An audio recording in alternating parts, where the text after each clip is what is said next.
স্বাগত দীপ্ত সংবাদে আপনাদের সঙ্গে আছি আমি আনোয়ারুল আলম। শুরুতেই জানাবো সংবাদ শিরোনাম। শীতের দাপটে জবুথবু সারা দেশ, মৌসুমের সর্বনিম্ন তাপমাত্রায় কাঁপছে পঞ্চগড়। ঢাকা মাওয়া এক্সপ্রেসওয়েতে আলাদা দুর্ঘটনায় 4 জনের মৃত্যু, আহত অন্তত 20।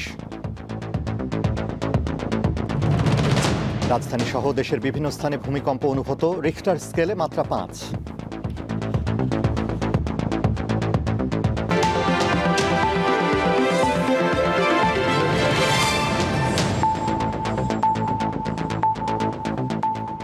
এবারে বিস্তারিত। রাজধানী সহ দেশের অধিকাংশ এলাকায় শীতের তীব্রতা অব্যাহত রয়েছে। উত্তরাঞ্চলের উপর দিয়ে বইছে মৃদু শৈত্যপ্রবাহ। পঞ্চগড়ে ঝেঁকে বসেছে শীত, বইছে মৃদু শৈত্যপ্রবাহ। আজ চলতি মৌসুমে দেশের সর্বনিম্ন তাপমাত্রা 8.3 ডিগ্রি সেলসিয়াস রেকর্ড করেছে তেঁতুলিয়া আবহাওয়া অফিস।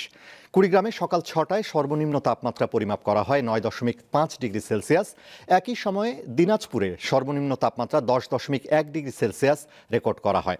শীতের দাপটে ব্যাহত হচ্ছে স্বাভাবিক জীবনযাত্রা। রাত থেকে সকাল পর্যন্ত ঘন কুয়াশায় ঢাকা থাকছে বিস্তীর্ণ এলাকা। রংপুরে হাড় কাঁপানো শীতে দুর্ভোগে নিম্ন আয়ের মানুষ। জেলায় সকালে সর্বনিম্ন তাপমাত্রা রেকর্ড করা হয় 9.5 ডিগ্রি সেলসিয়াস। কুয়াশার কারণে দিনের বেলাতেও হেডলাইট জ্বালিয়ে চলছে যানবাহন। উত্তরাঞ্চলের আরেক জেলা সিরাজগঞ্জে সকাল 6টায় সর্বনিম্ন তাপমাত্রা রেকর্ড করা হয় 11.3 ডিগ্রি সেলসিয়াস।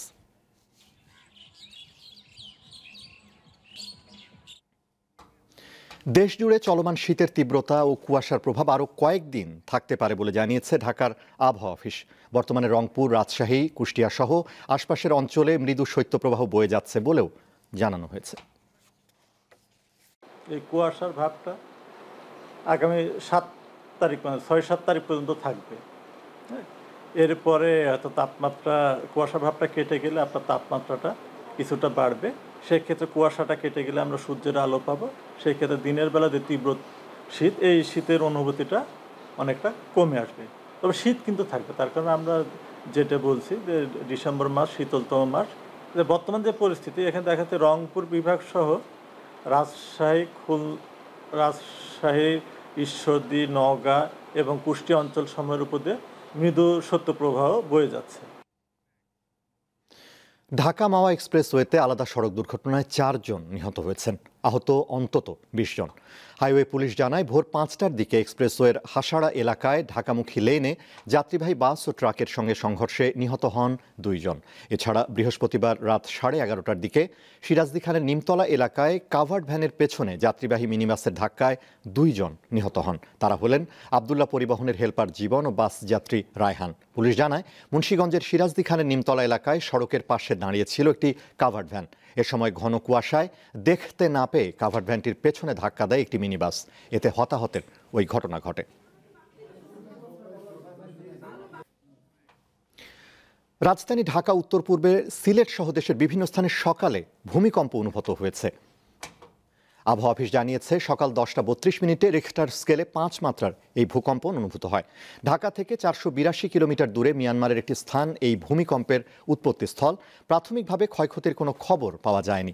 মার্কিন ভূতাত্ত্বিক জরিপ অধিদপ্তর ইউএসজিএস জানিয়েছে একই সময় ভারতের নাগাল্যান্ডের ফেক শহরেও একটি ভূমিকম্প অনুভূত হয়।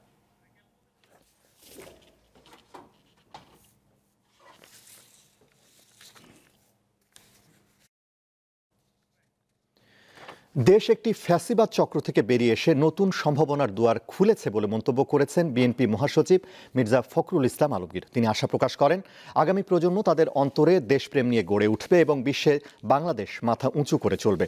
সকালে দিনাজপুরে এক অনুষ্ঠানে এসব কথা বলেন মির্জা ফখরুল। দিনাজপুর সরকারি কলেজের অর্থনীতি বিভাগের 50 বছর পূর্তি উপলক্ষে এ অনুষ্ঠানের আয়োজন করা হয়।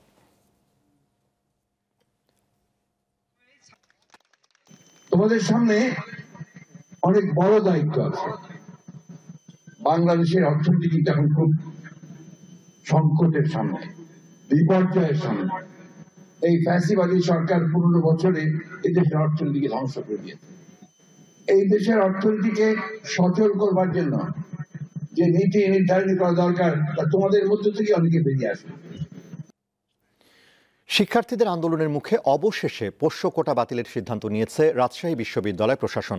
বৃহস্পতিবার রাত 9:30টার দিকে উপাচার্যের সঙ্গে আন্দোলনরত শিক্ষার্থীদের বৈঠকে এই সিদ্ধান্ত হয়। এ সময় উপাচার্য ঘোষণা দেন 2024-25 শিক্ষাবর্ষ থেকে আর পোষ্য কোটা থাকছে না। বিশ্ববিদ্যালয়ের আইন ও যথাযথ প্রক্রিয়া মেনে পোষ্য কোটা বাতিলের আনুষ্ঠানিক নোটিশ দেওয়া হবে বলেও জানান তিনি। পরে আন্দোলনরত শিক্ষার্থীরা একটি বিজয় মিছিল বের করে। ছাত্রদের আরো দাবি দেওয়া আছে, এই প্রত্যেকটি দাবি দেওয়া আমরা অ্যাড্রেস করব, কিন্তু এই মুহূর্তে আমার অঙ্গীকার হচ্ছে রাজশাহী বিশ্ববিদ্যালয়ে পোষ্য কোটা বলে আর কোনো কোটা থাকছে না, কিন্তু এটা আমি একটা প্রক্রিয়ার ভিতর দিয়ে নিয়ে যাব। অন্তর্বর্তী সরকার ক্ষমতা গ্রহণের পর থেকেই পলিথিন বন্ধে তোড়জোড় শুরু হয়েছে, তবুও বন্ধ হচ্ছে না এর ব্যবহার।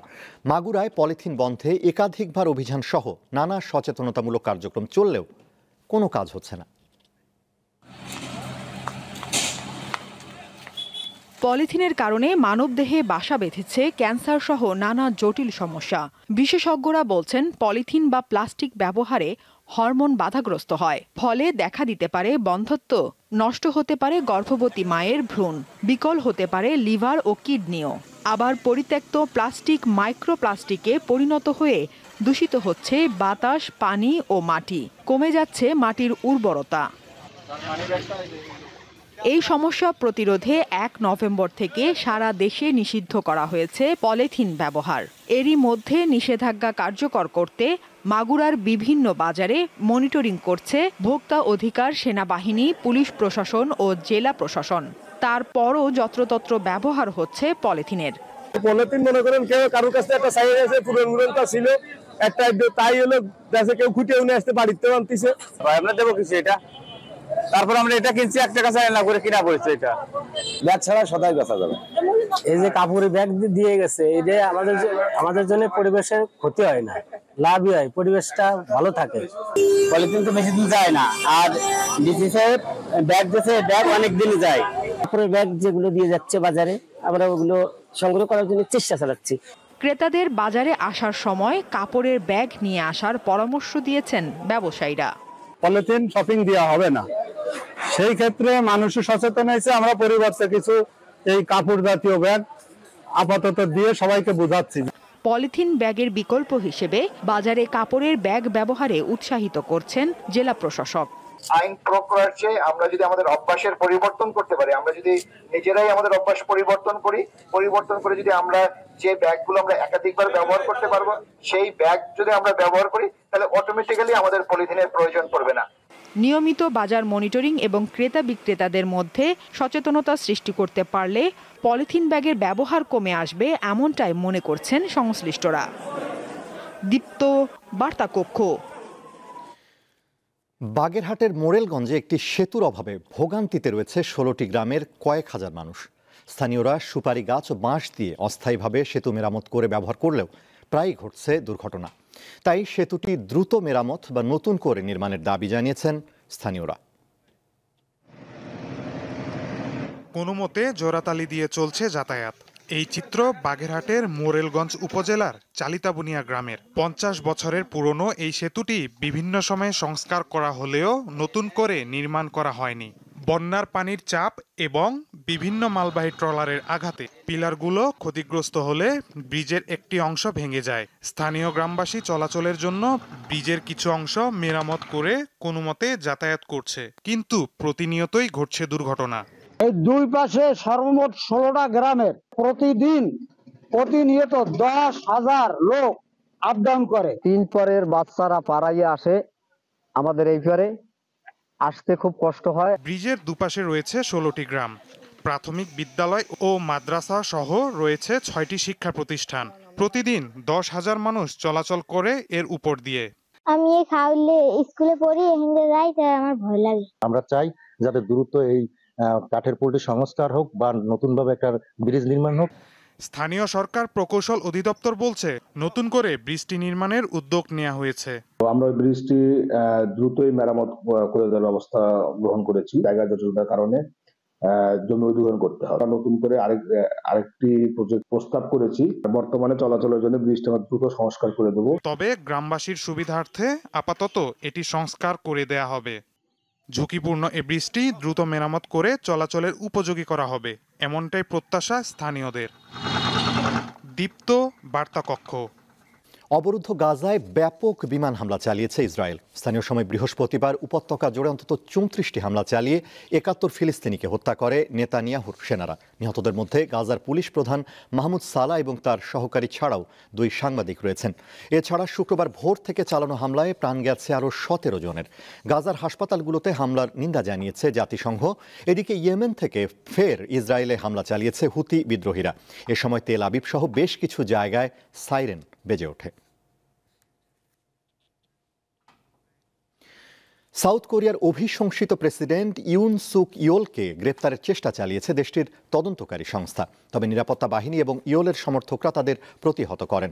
স্থানীয় গণমাধ্যম জানায় ইয়োলকে গ্রেফতার করতে তার বাসভবন ঘেরাও করে তদন্তকারী সংস্থা ও পুলিশ। এ সময় ইয়োলের বাসভবনের সামনে তার সমর্থকরা বিক্ষোভ শুরু করেন। পরে তদন্তকারী কর্মীরা প্রবেশের চেষ্টা করলে ইয়োলের বাসভবনে ভেতরে থাকা সেনাবাহিনীর একটি দল তাদের বাধা দেয়। এ সময় প্রেসিডেন্টের বাসভবনের সামনে কয়েকশো পুলিশকে অবস্থান নিতে দেখা গেছে। এর আগে বৃহস্পতিবার ইয়োলের সমর্থকদের সঙ্গে বিরোধীদের সংঘর্ষ হয়।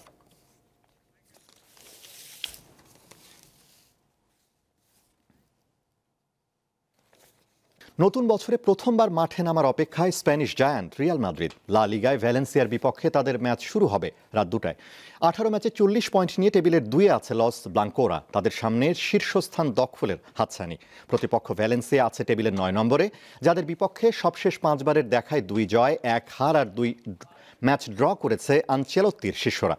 এমবাপ্পে, বেলিংহামরা ফিট থাকায় ভ্যালেন্সিয়ার বিপক্ষে পূর্ণ শক্তি নিয়ে মাঠে নামবে রিয়াল।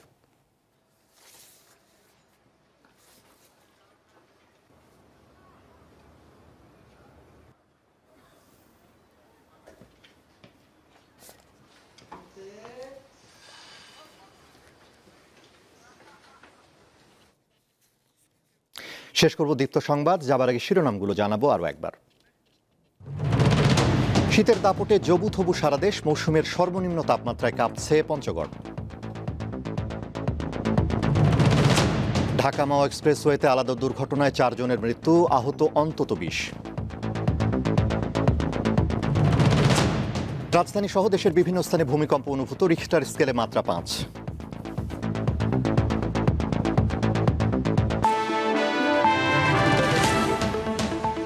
এই ছিল এখনকার মতো। আমাদের পরবর্তী দীপ্ত সংবাদ, দীপ্ত স্পোর্টস, বিকেল 4টায় দেখার আমন্ত্রণ। এছাড়া আরও তথ্য বিনোদনের খবর পেতে যুক্ত থাকুন দীপ্তর ডিজিটাল প্ল্যাটফর্মগুলোতে। ধন্যবাদ।